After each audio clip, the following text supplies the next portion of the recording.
शहर की शाम कुछ अलग ही रंग लेकर ढाल रही थी। सूरज की लाली पूरी गलियों में बिखार गई थी और ठंडी हवाओं का झोंका हर दिल को सुकून दे रहा था। ऐसी शामियन मोहसिन को बहुत पसंद थी, मगर आज उसका दिल बेचैन था। बेचैन इसलिए क्योंकि उसका दिल एक ऐसी मोहब्बत में उलझ चुका था जहां से वापिस आना मुश्किल था। तुम्हारी इश्क में मोहसिन एक सीधा साधा लड़का था। घर वाले उसे शरीफ और बेहतरीन लड़का मानते थे, लेकिन उसके दिल का राज किसी को मालूम ना था। वो राज था ऐमन। ऐमान जो उसके सामने वाले घर में रहती थी। मासूम सी, भोली सी, हर वक्त हंसी बिखेरने वाली लड़की। मोहसिन के लिए तो उसकी एक झलक ही काफी होती थी दिन को रोशन करने के लिए। पहली दफा मोहसिन ने ऐमन को देखा तो वो अपनी मां के साथ बाजार जा रही थी। दोपट्टा सिर्फ हल्का सा सिर पर था और आंखों में ऐसा नूर के मोहसिन बस उसी में खो गया। उसने कभी किसी लड़की को इस नजर से ना देखा था। उस दिन के बाद से ऐमन उसके ख्वाबों की मेहमान बन गई। शाम को जब भी मोहसिन छत पर आता, ऐमन भी अपने घर की छत पर आकर हवा खाया करती। दोनों की नाजरें एक दूसरे को तलती तो नहीं थी, मगर रुकी जरूर रहती। वो खामोश मुस्कुराहट ही उनका पहला रिश्ता थी। दिन गुजारते गए। मोहसिन को लगता कि ऐमन भी उसकी तरफ कुछ महसूस करती है। कभी जब मोहसिन किताबें लेकर छत पर आता तो ऐमन चुपके से उसे देखती और मोहसिन की आंखों में एक अजीब सी चमक आ जाती। मोहसिन ने कभी हिम्मत ना की कि सामने जाकर बात करे, मगर उसकी मोहब्बत दिन ब दिन गहरी होती गई।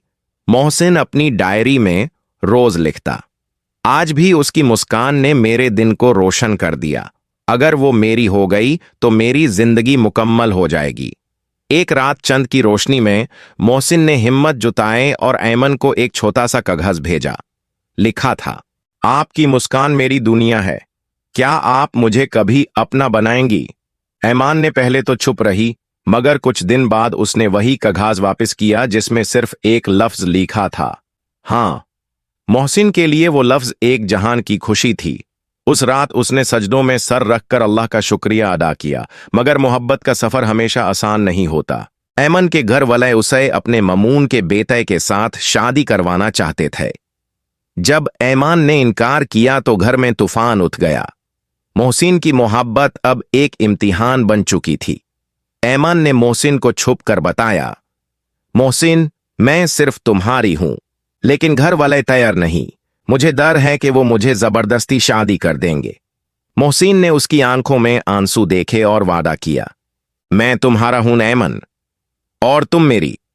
चाहे दुनिया हमें अलग करने की कोशिश करे, मैं तुम्हारी इश्क में हर रुकावट तोड़ दूंगा। उस वक्त दोनों ने फैसला किया कि मोहब्बत को हलाल रिश्ते में बदलने के लिए मोहसिन अपने घर वालों को मनाएगा। मोहसिन के वालिद पहले नाराज हुए, लेकिन फिर उन्होंने मोहसिन की लगान और सच्ची मोहब्बत देखकर हां कर दी। अब बची ऐमन के घर की दीवार। उसके वालिद का दिल बहुत सख्त था। मोहसिन ने ईमानदारी और इज्जत के साथ ऐमान का रिश्ता मांगा। पहले तो इनकार हुआ, धमकियां मिली, लेकिन जब ऐमान के वालिद ने देखा कि मोहसिन अपने वालिदैन के साथ इज्जत और शाराफत से रिश्ता मांगने आया है, उनके दिल का बोझ हल्का होने लगा। महीनों की कोशिश के बाद ऐमन के घर वालों ने भी हां कर दी।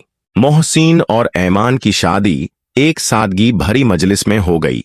उस दिन मोहसिन ने ऐमान को देखकर बस इतना कहा, तुम्हारी इश्क में मैंने सब कुछ कुर्बान कर दिया और आज तुम मेरी हो। यह जिंदगी का सबसे खूबसूरत लम्हा है। ऐमान ने मुस्कुराते हुए जवाब दिया, और मैं तुम्हारी इश्क में मैंने अपना सब कुछ पाया। वक्त गुजर गया। मोहसिन और ऐमान की मोहब्बत सिर्फ एक कहानी ना रही, बल्कि एक मिसाल बन गई। गाली के बच्चे जब उनकी मोहब्बत की कहानी सुनता है तो कहते, ये है असली मोहब्बत, जिसमें सब्र भी है, इम्तिहान भी और वफादारी भी। और मोहसिन हर रात अपनी डायरी के आखिरी सफ़े पर लिखता, तुम्हारी इश्क में मैंने अपनी दुनिया पाई।